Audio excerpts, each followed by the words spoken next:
ওয়ালাইকুম গাইস, আপনারা সবাই কেমন আছেন? আশা করি যে যেখানে আছেন ভালো আছেন। আমি আজকে আপনাদের সাথে শেয়ার করবো একটা পালং শাকের রেসিপি। আগে থেকে দেখাতে পারিনি। এখানে কাঁচামরিচ, পেঁয়াজ, তারপরে হালকা রসুন, তারপরে চিংড়ি মাছের মাথা বাটা, এগুলো দিয়ে ভালো করে কষিয়ে নেব। দেখেন এই যে ভালো করে কষিয়ে নিলাম।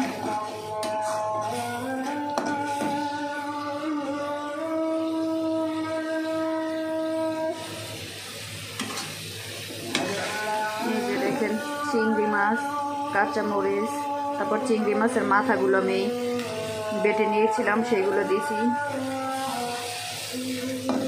দেখেন, তারপর গুঁড়ো মরিচ, হলুদ, লবণ সবগুলো দিয়ে ভালো করে আমি দেখেন ভালো করে ভুনে নিলাম। এরকম পালং শাকের রেসিপি খেতে অনেক ভালো লাগে আপনাদের। আর একদিন আমি দেখাবো প্রথম থেকে, আজকে না দেখানোর জন্য সরি। এরকম খেয়ে দেখবেন, আপনাদের কাছে ভালো লাগবে আশা করি। দেখেন এই যেটার সাথে আমি অল্প আলু কেটে ধুয়ে রেখেছিলাম, আলুটা দিয়ে দেব।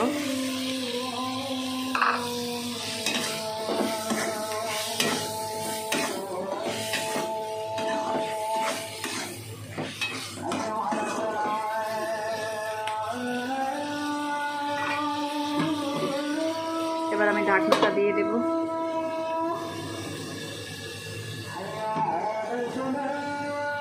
ঢাকনা দেওয়ার 10-15 মিনিট পরে ওটা করলে আলুটা সিদ্ধ হয়ে গেলে আমি শাকটা দিয়ে দেব। 10-15 মিনিট। দেখেন 10 মিনিট পরে আমি ঢাকনাটা করছি, এই যে আলুটা সিদ্ধ হয়ে গেছে। আলুটা সিদ্ধ হয়ে গেছে হালকা। দেখেন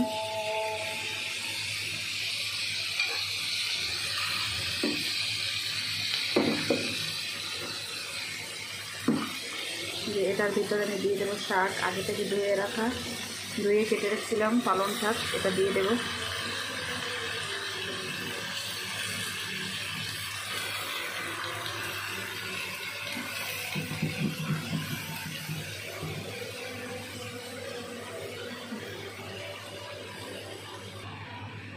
শাকটা দেওয়া হলো, এবার আমি ঢাকনাটা দিয়ে দেব। ঢাকনা দেওয়ার 10-15 মিনিট পর দেখবেন শাকগুলো একবারে হয়ে গেছে, নরম হয়ে গেছে।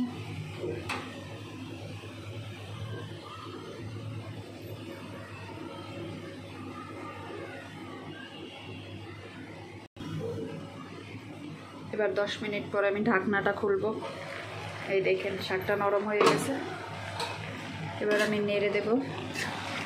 দেখেন পানি বের হয়েছে কি পরিমাণে শাকে।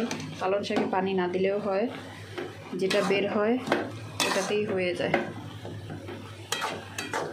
এরকম ঝোল খেতে অনেক মজা লাগে, খেয়ে দেখবেন ভালো লাগবে। এরকম রান্না করে ট্রাই করে দেখবেন।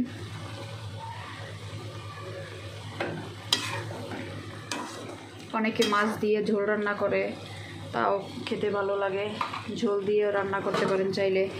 তারপরে মাছ, বড় মাছ, ছোট মাছ দিয়েও রান্না করতে পারেন। এরকম চিংড়ি মাছ দিয়েও ঝোল রান্না করে খেয়ে দেখবেন। পালং শাক কিন্তু ঝোল খেতেই ভালো লাগে, ভাজির চেয়ে ঝোল রান্না করে খেয়ে দেখবেন ভালো লাগবে।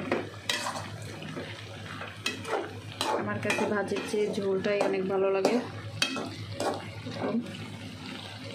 এখন আমি আরও 10-15 মিনিট রাখবো।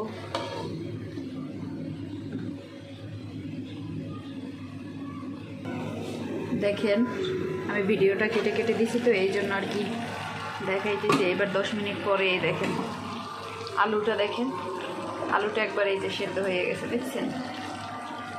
এই যে আলুটা এরকম সেদ্ধ হয়ে গেছে। এই যে কালারটা আপনার এরকমের হবে। বেশি হলুদ মরিচ দিলে, আমি এই জন্য কাঁচামরিচ দিয়ে দিচ্ছি, বেশি হলুদ মরিচ দিলে শাকের ঝোল তো, শাকে অত বেশি ঝাল লাগে না। আর আমি একটু সবসময় ঝাল খাই, পছন্দ করি, আমার বাচ্চারাও খেতে পারে। আপনারা যে যেরকম খান ঝাল এরকম পরিমাণ মতো দিয়ে নেবেন।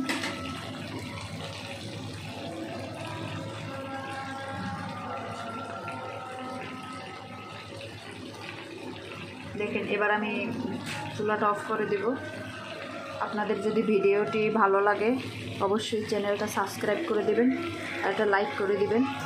পাশে থাকার জন্য ধন্যবাদ। আল্লাহ হাফিজ। আসসালামু আলাইকুম।